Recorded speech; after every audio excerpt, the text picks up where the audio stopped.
Hi everyone! In today's video, I'm just going to be going through my predictions for the 2019 AS Psychology paper, and this is for paper 1. Before I get into my predictions, I do just want to point out that obviously I'm not psychic. I don't definitely know what's going to come up. I'm just kind of giving this video to you as a way to guide your revision and so you're able to see what gaps there are in your knowledge. So of course, do make sure you revise everything. I'm just kind of saying what I think could come up based on past papers and based on how the exam board works. First of all, I'm going to be looking at social influence. What was in the 2018 paper for this section? You had Ash's variables, so those were his different variations. You had social processes and how these lead to social change. And this question has been in a few of the specimen papers and some of the past papers also. There were also quite a few research method questions, so some examples were the types of observation within a scenario, different types of sampling, and then a table that you had to interpret. And finally, you had the 8-mark question, which was on Zimbardo. What do I think could come up in the 2019 paper for this section?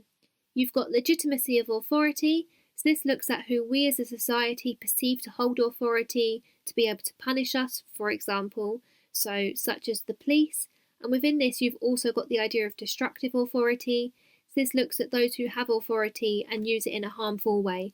So a classic example of this would be Hitler. If this were to come up, I think it's most likely to be an application question because I think that's just a lot easier to answer for. I think you're most likely to be given a scenario, and from the scenario you'll probably have to say why the person has legitimate authority. I've also pointed out the agentic state here, so these are both social psychological factors, with the opposite of the agentic state being that autonomous state, and then binding factors within this. Whilst we've seen the agentic state in a few places before, it's never really been a big question, and so I definitely wouldn't rule this one out. Next, you've got minority influence. So that's that idea of consistency, commitment, and flexibility. I think this one is perhaps less likely because it has been seen a number of times before, but again, it's never really been seen as one of those bigger questions. So I have put it in here on the off chance that it will come up as another smaller question, perhaps an application question. Next, you've got Milgram. I think there's an extremely high chance Milgram is going to show up as a big answer question. We haven't really seen Milgram at all in the past, besides his situational variables. And so I think there is a big chance that Milgram could come up as either an 8 or a 12 marker. Next, you've got types of conformity, so your ISI and NSI.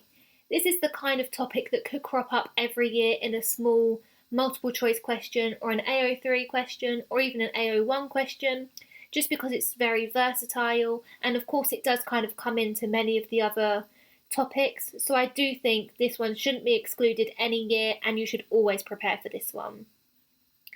Finally, I've just noted the authoritarian personality. As with some of the other topics, this has been seen a little bit before, not as much as some of the other topics, so I do think there's a good chance this could come up even as an 8-mark question, perhaps even a 12-mark question. This one I do think with Milgram will come up because they haven't really been seen before. Next, we have memory. So what was in the 2018 paper for this section? You've got the phonological loop and components of that, the working memory model compared to the multi-store model, though this was only worth 1 mark. You've got forgetting, your 8-mark question on the cognitive interview and the evaluation of the cognitive interview, and then a few research method questions here also. So what do I think could come up in the 2019 paper for this section? You've got factors of eyewitness testimonies, so that's the misleading information and anxiety. I think of the two, anxiety is probably more likely because we've seen that less so in the past papers and in the specimen papers. But of course, misleading information hasn't come up too much either, and these are quite big topics and quite nice topics to have in my opinion, so I wouldn't rule out again either of these as a longer question. We've also got forgetting. So although there was a smaller question on retrieval failure last year, I do think there will be another smaller question this year, perhaps on interference, but then again there was a 12-mark question on interference in one of the previous papers, so again less likely, but I do think there may be a smaller question on forgetting. You've also got coding capacity and duration, Again, as I've mentioned before, this is one of those topics that can just crop up everywhere. It's part of the multi-store model, it's part of the working memory model. You can link it to the phonological loop and the articulatory store. I mean, it just crops up everywhere, so I wouldn't rule this out ever, any year, because it does just come up all the time. And finally, you've got the multi-store model.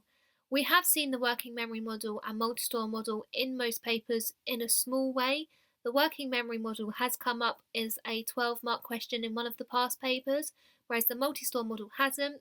I think the multi-store model hasn't really been seen as much as the working memory model, so I definitely wouldn't rule this out, and I think this could definitely be a larger question, if not just a smaller question somewhere in the paper. And so finally, we've got attachment. What was in the 2018 paper for this section?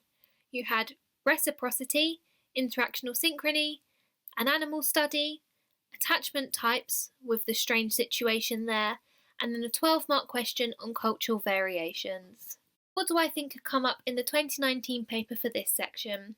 I've put down here the role of the father. I also put this for A-level paper 1. I don't think it would show up in both, but I do think it's going to show up at some point.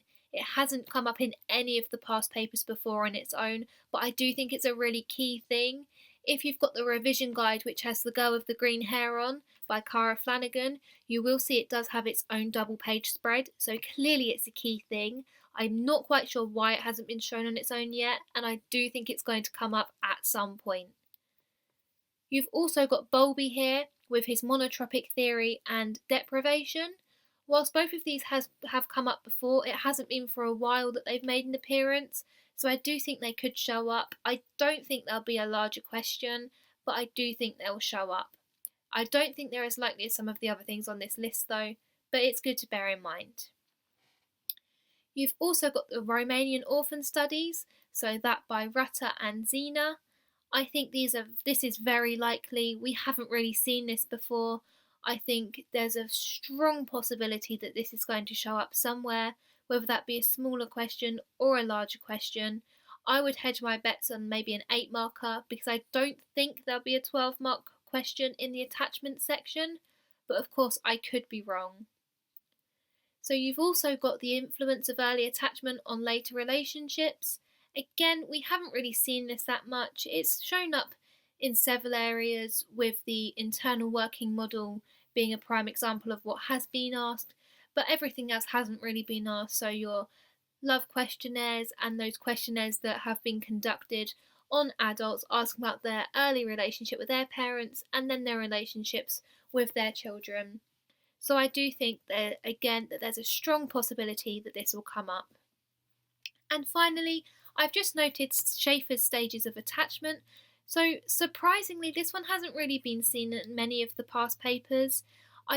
It kind of seems like it's been skimmed across, even though it is one of those early topics that plays a crucial role within the attachment topic, kind of underpins many other things we see. I do think there's a strong chance this could be a bigger question also, or perhaps just a multiple choice question, or a question where you have to order the stages, or perhaps list some of the stages as well as characteristics of those stages. But I wouldn't rule this one out because we haven't seen it before much, as I've pointed out, so I don't see why it wouldn't come up this year. So here I've just compiled a list of the different research method topics I think could come up anywhere within this paper. So you've got the construction of a graph, whether this be a bar chart or a line graph. Both are quite nice to have, as long as you make sure you include your title, labelling of the axes and the data plotted correctly, you can't really go wrong. I've also put here about ethical issues. So this is your informed consent, deception, protection from harm, and privacy and confidentiality. If Milgram does come up, then deception is definitely a big one here, so I think both could go hand in hand. I've also put here about the sign test. So the sign test, both within AS and A2, is the only statistical test you're required to know how to carry out, and at this point in the game it is the only statistical test you actually have to know. We haven't really seen it so much in the past, so I don't see why it couldn't come up, so make sure you have fresh in your mind how to do that and just know how to carry that out. Once you know, and it's a nice one to have. Then I've also put here about mathematical content, so this just comes up all the time. This is of course working out percentages, your mean, median and mode, being able to read from a table, comparing different things. This is just a nice one to have. These come up all the time, some easy marks you can get here, so I don't see where you could go wrong. I've also just put here about your measures of central tendency versus dispersion.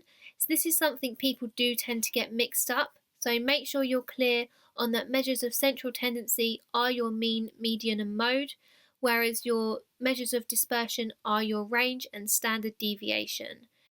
So just make sure you know the difference between both of those in case you're asked a question on which one you should use. Finally, I've just put here about the different sampling methods.